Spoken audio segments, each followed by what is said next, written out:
Hello बच्चों, आज की इस क्लास में मैं आपको बताने वाला हूं पेयर ऑफ लीनियर इक्वेशंस के क्वेश्चन को कैसे सॉल्व करेंगे। यहां पर आप लोग देख सकते हो कि मैंने एक क्वेश्चन लिखा हुआ है 1/x plus 1/y equal to 7। उसके दूसरी इक्वेशन जो है 2/x plus 3/y equal to 17 है। हमको इसमें x और y की वैल्यू निकालनी है। उसको कैसे निकालते हैं, उसके लिए हमारे पास दो मेथड होते हैं। एक होता है सब्स्टिट्यूशन मेथड और दूसरा होता है एलिमिनेशन मेथड। हम इस क्वेश्चन को अपने अकॉर्डिंग किसी भी मेथड से कर सकते हैं, क्योंकि यहाँ पे हमें मेथड का नाम नहीं बोला गया है कि आपको इसी मेथड से लगाना है। ठीक है, तो मैं इसको यहाँ पे एलिमिनेशन मेथड से लगाऊंगा। आप मेरे को सॉल्व करते हुए देखिएगा ताकि आप समझ पाए कि इस तरह के क्वेश्चन को किस तरह से सॉल्व करना है। पूरी क्लास को आप अच्छी तरह से समझिएगा, उसके बाद ही आप इस तरह के क्वेश्चन को लगा पाओगे। तो चलिए शुरू करते हैं, इसको सॉल्व करना कैसे करेंगे। ठीक है, यहाँ पे क्या करेंगे, हम इसको सबसे पहले मान लेंगे let 1/x equal to a and 1/y equal to b। इसको हमने मान लिया। अब जब 1/x को हमने a मान लिया है तो हम इसको क्या करेंगे a और इसको क्या करेंगे b। a plus b equal to 7 आपको पता चले इसलिए मैंने पहले ही इसको यहाँ पे इक्वेशन 1 और इक्वेशन 2 मेंशन कर दिया है।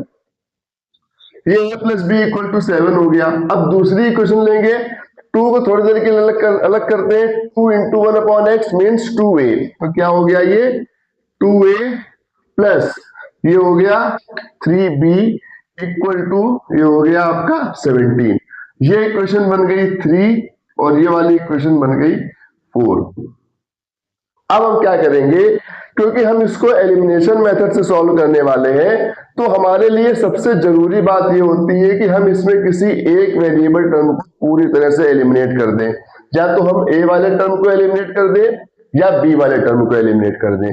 उसके लिए हमें क्या करना पड़ेगा, a और b को दोनों इक्वेशन में बराबर करना पड़ेगा। वो यहाँ बराबर है नहीं, उसके लिए हम क्या करेंगे, इक्वेशन 3 में ही कर सकते हैं, क्योंकि 4 में करने से कोई फायदा नहीं। इक्वेशन 3 में हम 2 का मल्टीप्लाई कर दें। अगर हम इक्वेशन 3 में 2 का मल्टीप्लाई करेंगे तो ये 2a बना देगा। जब 2a बनाएगा तो 2a से 2a कैंसिल कर देंगे, सब्ट्रैक्ट कर देंगे हम बाद में। ठीक है, ध्यान से सुनिएगा, 2a सब्ट्रैक्ट कर देंगे। अगर आप चाहो तो b को भी कैंसिल कर सकते हो इस क्वेश्चन में। अगर आप इसमें 3 का मल्टीप्लाई कर दो तो ये 3b और 3b बना देगा, तब b भी कैंसिल हो जाएगा।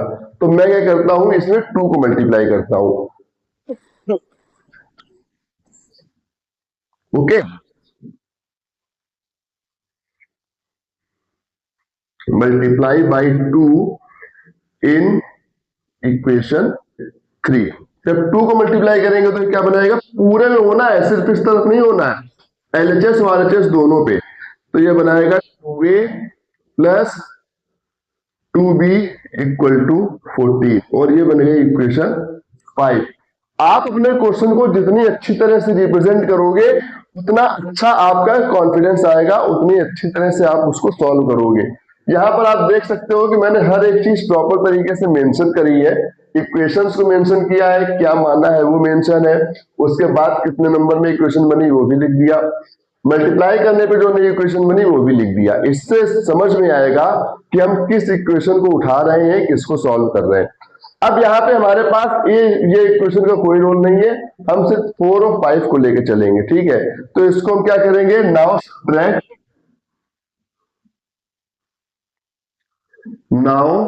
Subtract equation 4 and 5।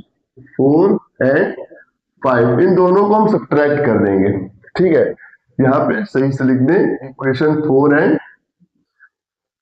5। 4 इक्वेशन क्या है, 2a plus 3b equal to 17। ये इक्वेशन क्या है, 2a plus 2b equal to 14। Clear है। अब सब्ट्रैक्ट कर रहे हैं तो हम क्या करेंगे, यहाँ पे इस इक्वेशन में यहाँ पे देखेंगे 2a किसका है, प्लस का है, तो इसका अपोजिट माइनस। यहाँ प्लस है तो इसका अपोजिट माइनस, यहाँ प्लस है तो इसका अपोजिट माइनस, माइनस लगा दिया। अगर यहाँ माइनस होता तो उसका अपोजिट प्लस, माइनस होता तो प्लस। ओके, क्योंकि माइनस से ब्रैकेट के अंदर मल्टीप्लाई होता है तो सबके साइन चेंज कर देता है, वही यहाँ पर करा है, इसमें कंफ्यूज नहीं होना। प्लस 2a से माइनस 2a पूरी तरह कैंसिल हो गया। 3b, अब हमें इस साइन को नहीं देखना है, बच्चे यहीं पर गलती करते हैं, इसको चेंज तो कर दिया है लेकिन वो इसको नहीं देखते हैं, वो इसको देखते हैं, इसको नहीं देखना है, इस वाले को देखना है। 3b माइनस 2b, तो ये बना दिया इसने b। 17 माइनस 14, तो ये आ गया 3, तो b की वैल्यू क्या आ गई 3।